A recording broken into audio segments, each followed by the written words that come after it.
All right, everyone, buckle up because we are diving deep into the wild, wild world of modern love.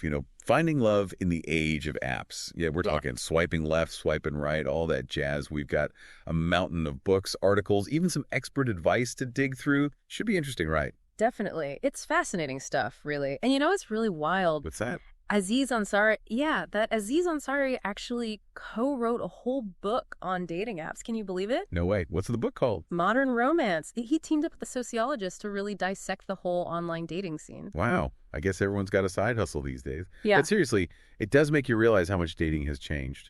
Absolutely. It's not just a fad anymore. It's like the new normal. Right. Like Swipe Right pointed out, online dating went from this taboo thing to like a cultural expectation. Mm-hmm. Kind of crazy how fast that happened. Yeah, it makes you wonder, though, how has this whole digital dating thing changed how we think about love and relationships? For better or worse. Right. Yeah. Like, is it making it easier to find the one, or is it just leading to a lot of, superficial connections? Exactly. And that's something Love in the Time of Tinder really digs into. The author talks about how this fear of missing out, that whole FOMO thing, can actually keep people stuck in this endless loop of swiping and swiping without ever really connecting. Oh, totally. Like, you're always wondering if there's someone better just to swipe away. Yeah, exactly. And then you've got Attached, which delves into the psychology behind all of this, talking about attachment theory and how it plays out in our relationships, especially in the online dating world. Okay, so for those of us who haven't read the book, break it down for us. What's attachment theory all about? Well, basically, it suggests that we all have these ingrained attachment styles, secure, anxious, or avoidant, that shape how we interact with romantic partners. Like, someone with a secure attachment style tends to be comfortable with intimacy and doesn't freak out if their partner needs a little space. Gotcha. Makes sense. But then you've got anxious attachment, where someone might be overly worried about their partner losing interest, always needing reassurance. And avoidant attachment is like the opposite. Yeah, you got it.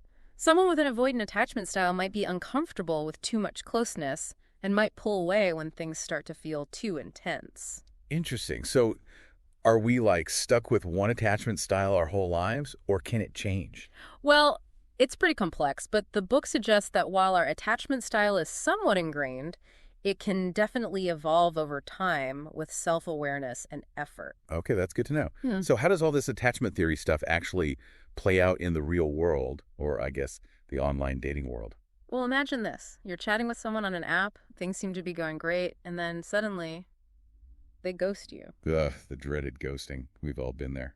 Right. So while ghosting is never cool, understanding attachment styles can sometimes offer a bit of insight. Like, maybe that person has an avoidant attachment style and got spooked when things started to feel a bit too real. Or maybe they're just a jerk. Who knows? It's true. There are always two sides to every story.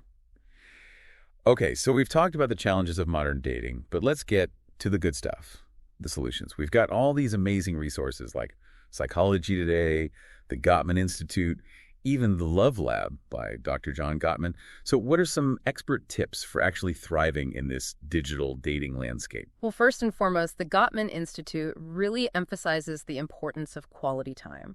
It's easy to get caught up in the hustle and bustle of life, That's right? totally.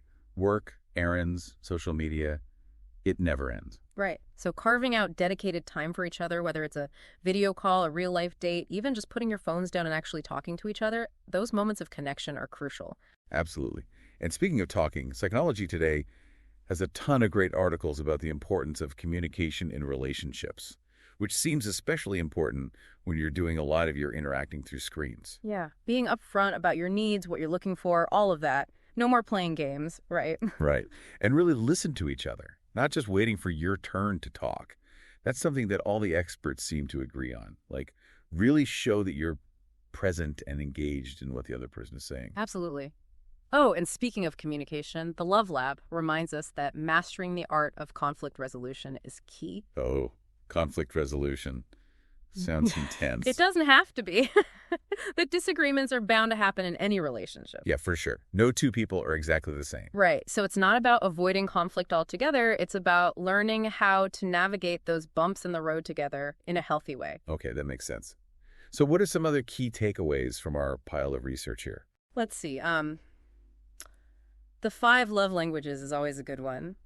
Figuring out how you and your partner give and receive love, words of affirmation, acts of service, gifts, quality time, physical touch, that can be game-changing. Oh, for sure. And it ties back into that whole communication thing, too. Right. Like being able to articulate what makes you feel loved and appreciated. Exactly. And remember to have fun. Don't take dating so seriously all the time. Yes. Life's too short to be swiping through profiles with a frown on your face. Exactly. Wow, we've covered a lot of ground here. We talked about the evolution of dating, the psychology at play, and even got some hands-on advice. It's amazing how much there is to learn about love and relationships, even in the digital age. Totally.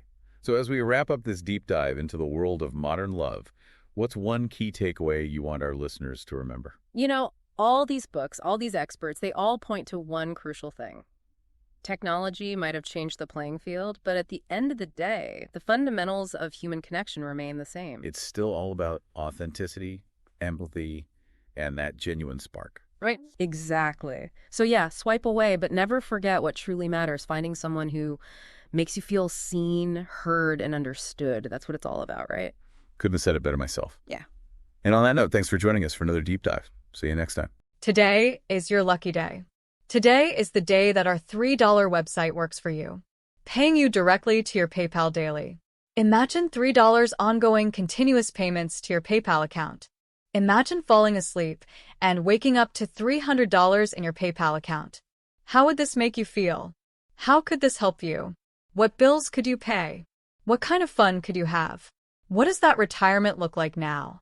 All for a one-time payment of $3. This website is DFY done for you, fully built and completely hosted, and never stops collecting payments for you.